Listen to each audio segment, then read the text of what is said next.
વડોદરાના કરજણમાં બકુલ આશ્રમ નર્મદા નદીમાં ગરકાવ. દેરોલી ગામમાં બકુલ આશ્રમ નર્મદા નદીના પાણીમાં ગરકાવ થયો. પાણીના કારણે ભેખડો ધસતા આશ્રમ ધરાશાય થયો છે.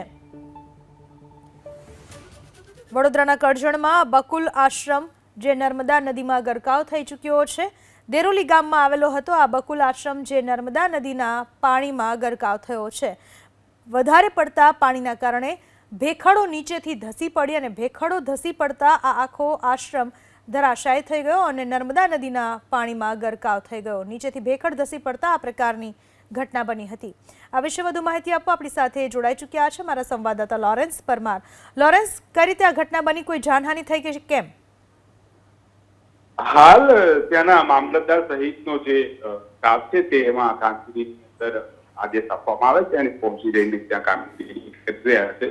આગળ જૂન તાલુકાનું દેરોલ ગામ જ્યાં જે નદીની તેની ભેખડ થઈ બકુલ આશ્રમ છે તેની નદીની આ ભેખડો થતી છે. હવે અવારનવાર અહીંયાથી જે કહી શકાય પાણીના પ્રવાહને લઈને ધોવાણ થતું હતું. તંત્રને પણ સ્થાનિકોએ જાણકારી આપી હતી, પરંતુ અત્યારે વધુ જે પ્રવાહને લઈને ભેખડો થતી છે.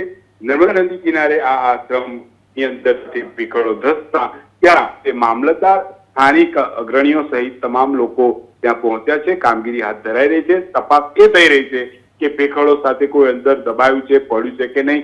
તમામ મામલે હાલ કામગીરી ચાલી રહી છે. સ્થાનિક પોલીસ પણ ત્યાં પહોંચી છે અને પ્રશાસન કોઈ અઘટિત ઘટના ન થાય, કોઈ દબાઈ નહીં તેની કાળજી લઈને તાત્કાલિક કામગીરી હાથ ધરી છે. જી, આભાર આપનો તમામ માહિતી બદલ.